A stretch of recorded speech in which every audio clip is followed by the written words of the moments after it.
इस धारावाहिक के सभी पात्र, घटनाएं एवं नाम काल्पनिक हैं, जिनका प्रत्यक्ष या अप्रत्यक्ष रूप से किसी से कोई संबंध नहीं है।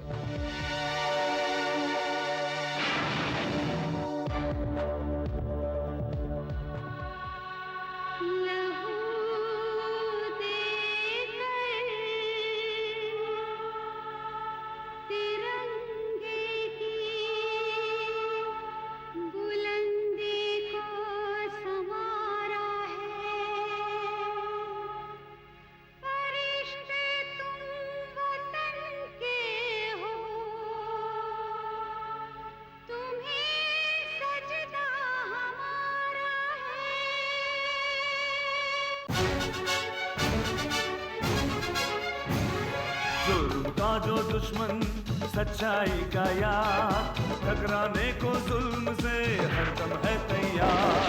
बिजली है, तूफान है, फौलाद है, चट्टान है, करता नहीं कभी जो जालिमों को माफ। करन करन करन The detective, the detective. जय हिंद, जय हिंद, जय हिंद।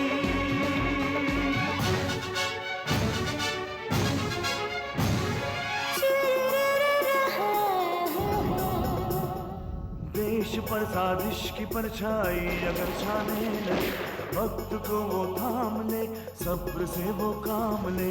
सरजमीन हिंद की वो एक शान है, वो एक शान है, वो एक शान है। बिजली है, तूफान है, फौलाद है, चट्टान है, करता नहीं कभी जो जालिमों को माफ। करन करन करन करन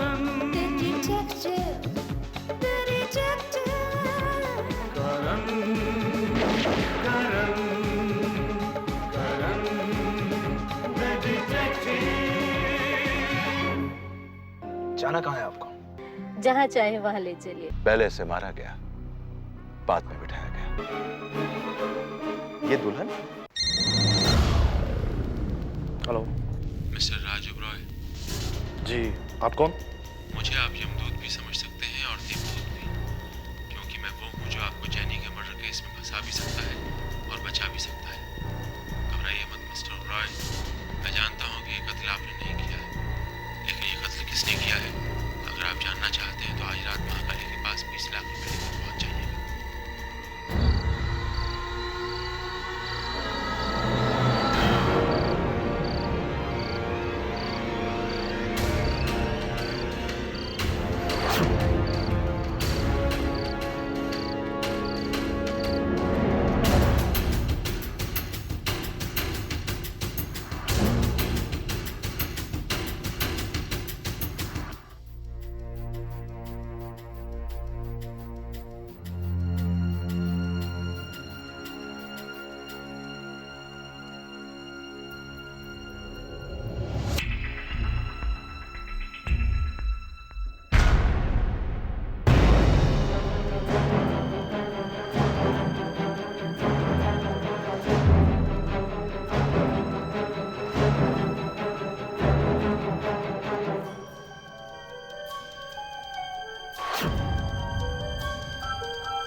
तो आप हैं, आपकी ही तो तलाश थी हमें मिस्टर विकी।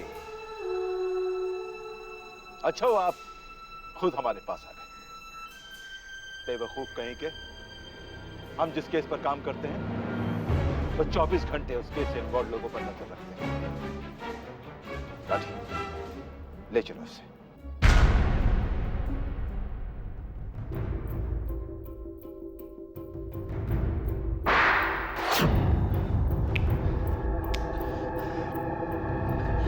बताता हूं सर, बताता हूं। उस रात जैनी मुझे प्रिया के घर मिलने आने वाली थी। मैं इंतजार करता रहा मगर वो नहीं आए। फिर मैं उससे मिलने के लिए उसके घर की तरफ निकला और रास्ते में बुद्धा गार्डन के पास मैंने देखा कि जैनी किसी गाड़ी में बैठ रही है। मुझे उस पर शक था, मुझे शक था कि वो पैसों के लिए कुछ करती है ये सारे काम वो पैसों के लिए ही करती थी। मैंने उस गाड़ी का पीछा किया। कुछ देर पीछा करने के बाद वो गाड़ी मेरी आंखों से ओझल हो गई। फिर उसी इलाके में मैंने ढूंढा तो वो गाड़ी मुझे एक बंगले के बाहर खड़ी नजर आई। जैसे ही मैं अंदर जाने लगा, एक औरत अंदर से भागती हुई बाहर को निकली। औरत?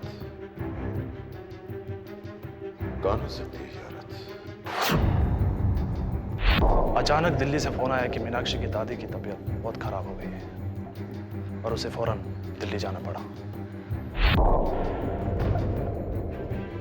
मोनिका, 16 तारीख को दिल्ली जाने वाली सभी फ्लाइट्स का शेड्यूल चेक करो।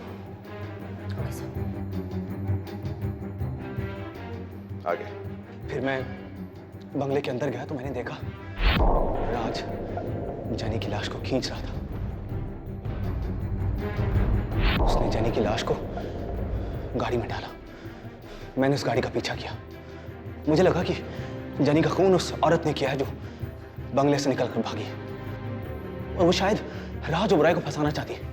पुलिस में जाने की बजाय मैंने सोचा कि राज को मैं ब्लैकमेल करके कुछ पैसे वसूल कर लूं। बस यही मेरी गलती थी। यकीन मानिए सर, इसके अलावा मेरी कोई और गलती नहीं। तुम्हारा कसूर यह है कि तुम अब भी झूठ बोल रहे हो। उस रात तुम एक जहर की बोतल लेकर जेनी से मिलने प्रिया के घर गए। जब तुम्हें पता चला कि वो वहां नहीं है, किसी और के घर में है, तो मौका पाकर तुम उस घर में घुसे। जब तुमने देखा कि राज ओबराय उस घर का मालिक फ्रेश होने बाथरूम गया है, तो तुमने जबरदस्ती जेनी को जहर दिया और उसे मार दिया। कहानी यह है। मैं जेनी को कैसे मार सकता हूं? मैं तो जेनी से बहुत प्यार करता था। मैं उसके बिना जिंदा नहीं रह सकता। वो जहर तो मैं इसलिए लाया था कि अगर जेनी ने मुझे इनकार किया, मुझे ठुकरा दिया, तो वो जहर उसके सामने खाकर मैं आत्महत्या कर लूंगा। तुम उस औरत को पहचान सकते हो? जी पहचान सकता। Good sir. हाँ लाठी, क्या बोलती है वाइन की बोतल की फॉरेंसिक रिपोर्ट? सर, उस वाइन की बोतल में जहर नहीं। जहर नहीं है? उस वाइन की बोतल में जहर नहीं है, लेकिन जेनी की बॉडी में जो अल्कोहल पाया गया है उसमें तो जहर है। इसने कुछ बताया सर? हाँ, इसने उस रात एक औरत को उस घर से भागते हुए देखा है। कौन सी औरत सर? सर 16 तारीख को दिल्ली जाने वाली 9:30 बजे की फ्लाइट फॉग की वजह से 3 घंटा लेट हो गई थी। फ्लाइट 3 घंटा लेट हो गई थी। अभी पता चल जाएगा कि तुम सच बोल रहे हो या झूठ। उठो, चलो हमारे साथ। Get up! Yes sir. Karan, the detective. Karan, the detective.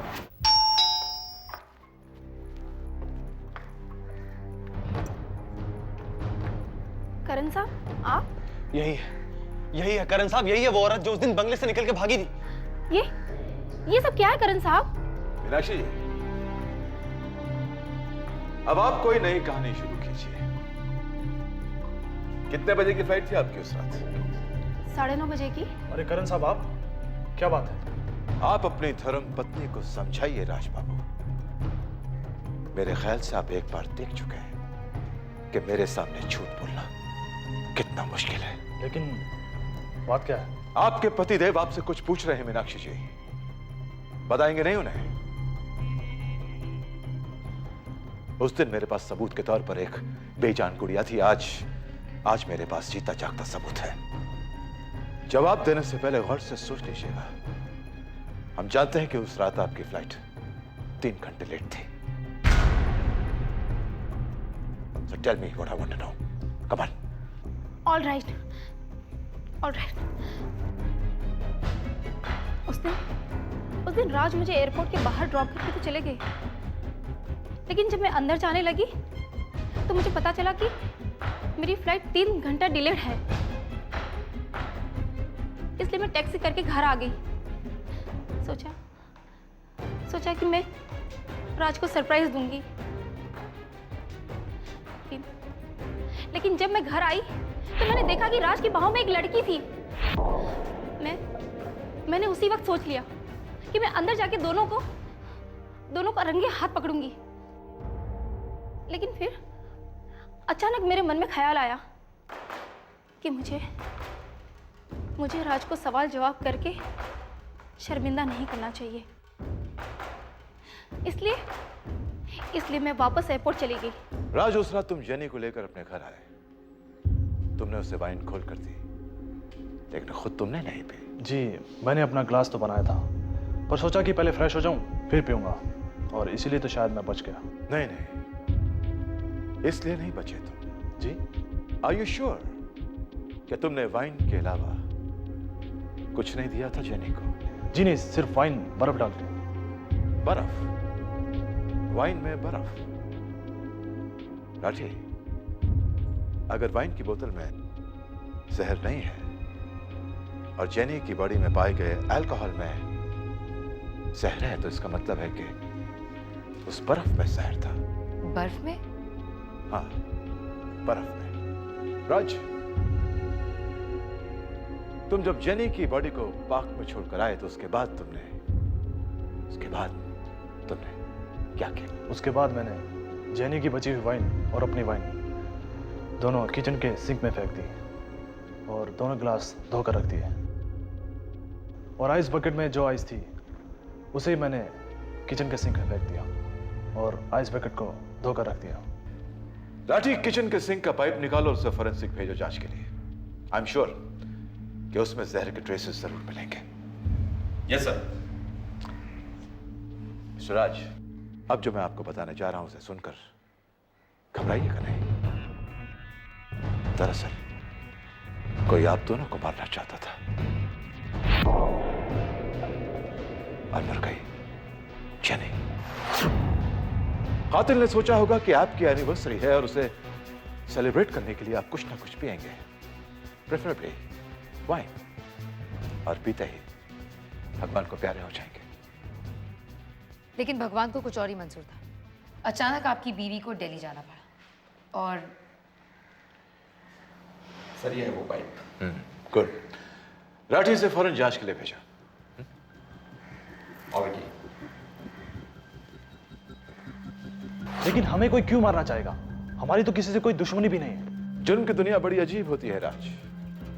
यहां पर इंसान को मरने के बाद मालूम पड़ता है कि उसका दोस्त कौन है और दुश्मन कौन। लेकिन करण साहब, मैं तो आइस लेता ही नहीं, क्योंकि मुझे टॉन्सिलाइटिस की प्रॉब्लम है, और डॉक्टर ने मुझे ठंडी चीजों से परहेज करने को कहा है। इसलिए मेरे मरने का तो सवाल ही पैदा नहीं होता। इसका मतलब है कोई मीनाक्षी को? ऐसा हो भी सकता है और नहीं भी। अगर कातिल ये जानता था कि आपको ठंडी चीजों से परहेज है, तो यह सच हो सकता है कि उसका निशाना आपकी पत्नी मीनाक्षी थी। लेकिन अगर कातिल ये नहीं जानता था कि आपको ठंडी चीजों से परहेज है, तो आई एम श्योर आप दोनों उसके शिकार थे। वैसे उस दिन आपके घर कौन कौन आया था? जी कोई नहीं। मैंने अपने नौकर को भी छुट्टी दे दी थी। खैर मिस्टर राज, कातिल जो भी हो वो हमसे बच नहीं पाएगा। ये करण द डिटेक्टिव का वादा है आपसे। Will see you soon. हाँ। Karan the detective, Karan the detective.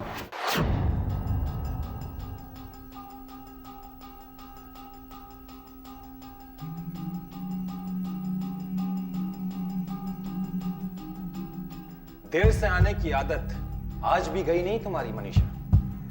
कहो, क्यों बुलाया मुझे यहाँ? यही वो जगह है ना शेखर, जहां हमने राज के खिलाफ प्लानिंग की थी।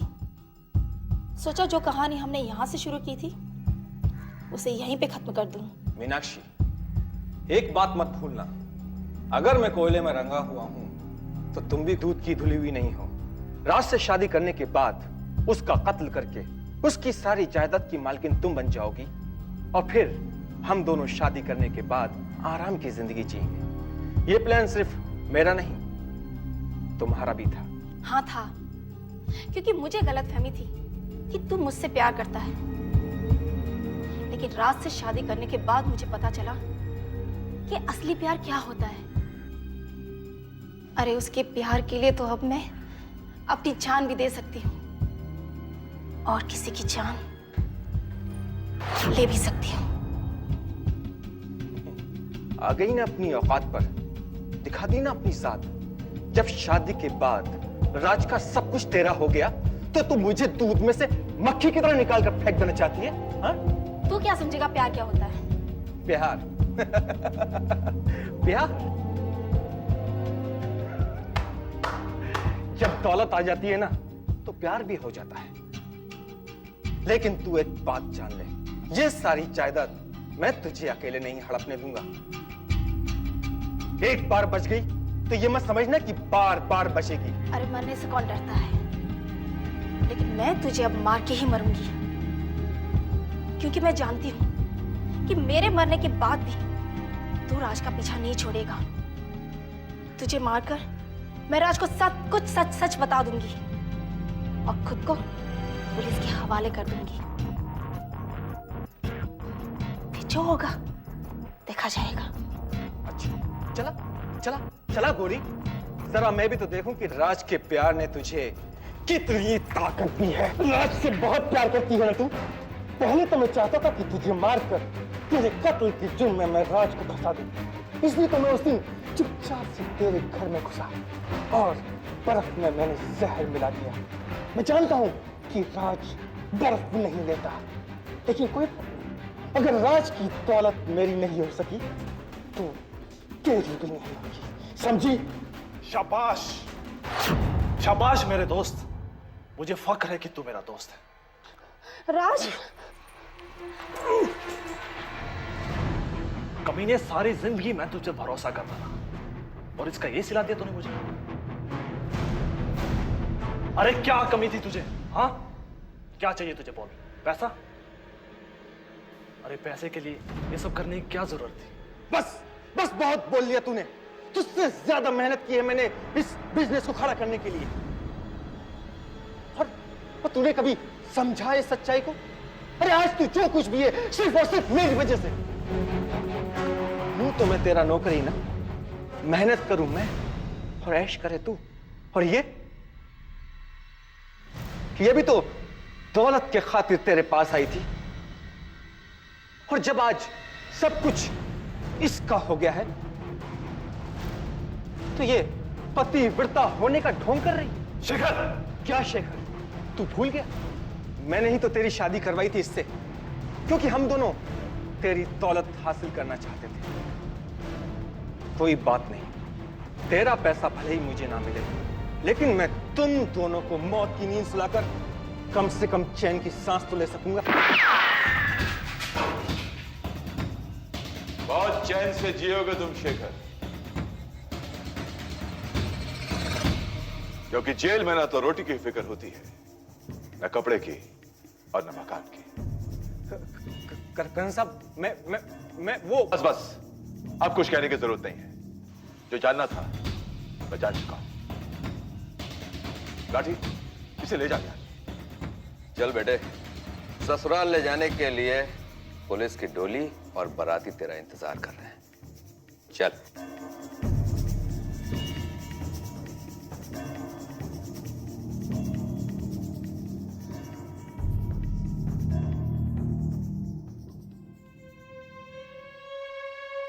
मिस्टर राज, सुबह का भूला अगर शाम को घर आ जाए तो फिर वो कभी जीवन की लक्ष्मण रेखा का उल्लंघन नहीं करता।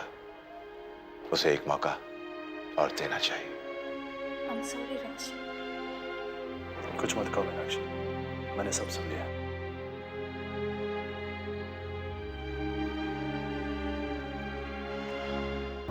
Karan, the detective.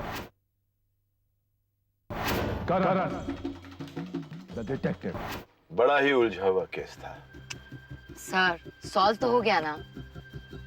पता नहीं मानिका, मेरे दिमाग में जो घंटी है ना, बड़ी जोरों से बज रही है और शोर मचा रही है कि ये केस अभी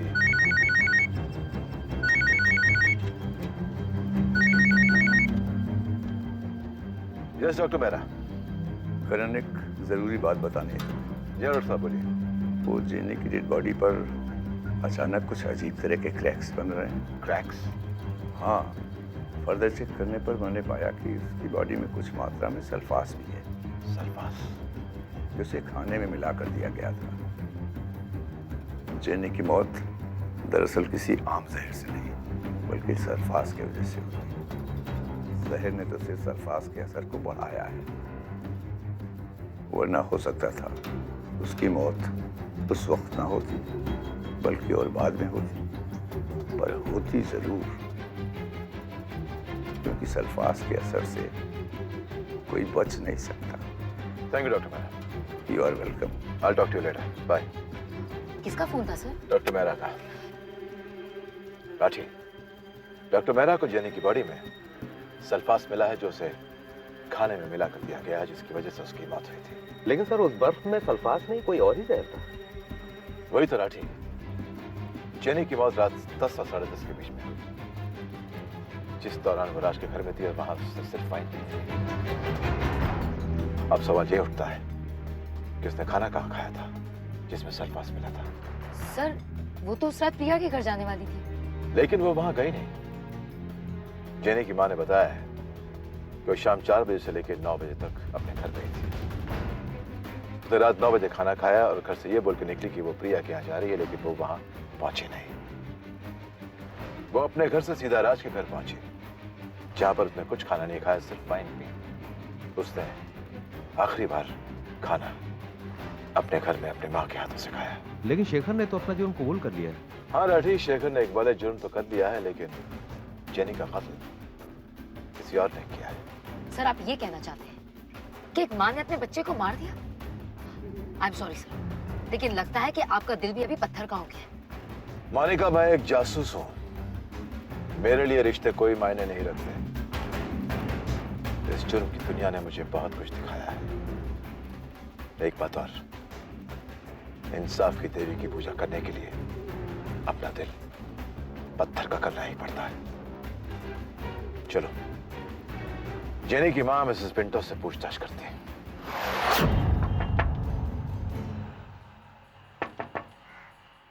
Mrs Pinto? Sir Mrs Pinto एकदम सामने ही बैठी हैं, लेकिन दरवाजा नहीं खोल रही। सर दरवाजा तो खुला है। आओ अंदर। Mrs Pinto, Mrs Pinto. Oh my God, oh no, she is dead. ये तो मर गई। ये क्या चिट्ठी?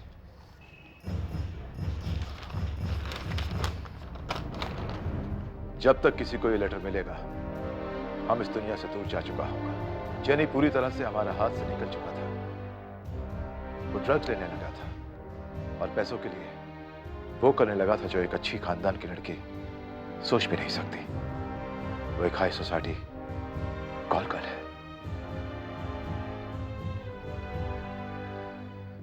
जिसका पति अपने देश के लिए अपनी जान दे सकता है।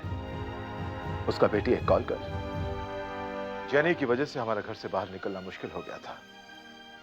लोग बहुत ताने मारते थे, इसलिए अपने पति अल्बर्ट और इस घर की इज्जत को बचाने के लिए हमें जेनी को मारना पड़ा। लेकिन बेटी की हत्या का बोझ अब ये दिल और नहीं सह सकता, इसलिए हम भी ये दुनिया छोड़कर जा रहा है। गॉड हमें माफ कर देना, and please bless my daughter's soul, Carol Pinto. बड़ी खुददार औरत थी कैरल पिंटो। जिस बच्ची को ये डॉक्टर बनाना चाहती थी, अपनी इज्जत बचाने के लिए उसने उसी की जान ले ली। लाठी, मिसेस पिंटो की लाश का पंचनामा करो और लाश को पोस्टमार्टम के लिए भेज दो।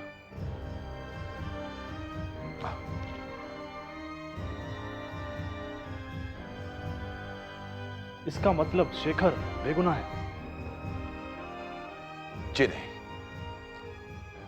उस पर आपको और मीनाक्षी जी को कत्ल करने की साजिश का मुकदमा चलाया जाएगा, लेकिन जेनी के कत्ल का नहीं। दरअसल हुआ यह था मिस्टर राज कि जिस रात आप जेनी को अपने घर लेकर आए थे, उससे पहले जेनी की मां मिसेस पिंटो उसे खाने में जहर मिलाकर दे चुकी थी, और जहर सल्फास था। सल्फास एक ऐसा जहर है जिसका असर धीरे धीरे होता है, और आपके घर में जहर मिली हुई वाइन पीने से उस जहर का असर जल्दी हो गया और वो मर गई। डॉक्टर्स के मुताबिक जेनी के जिस्म में जो जहर मिला है वो सल्फास ही है। लेकिन कोई औरत अपनी बच्ची को जहर कैसे दे सकती है? दे सकती है, दे सकती है मीनाक्षी। एक खुददार औरत कुछ भी कर सकती है।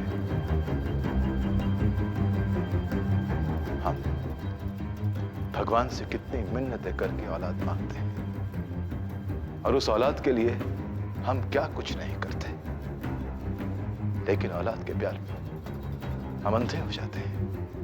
हमें हमेशा उसकी अच्छाइयां दिखती हैं, उसकी बुराइयों पर हमारी नजर नहीं पड़ती, और यही होता है। अपनी औलाद पर नजर रखें। मिलते हैं अगले हफ्ते आज ही के दिन इसी वक्त। मैं, आप और एक नया मुजरिम, करण द डिटेक्टिव।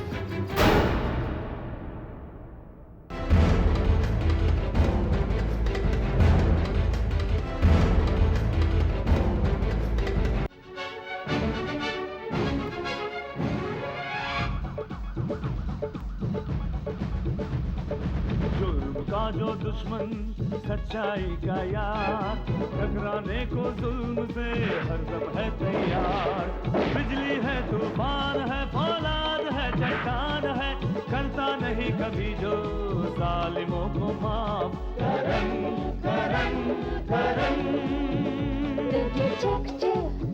The detective, जय हिंद, जय हिंद, जय हिंद, जय हिंद।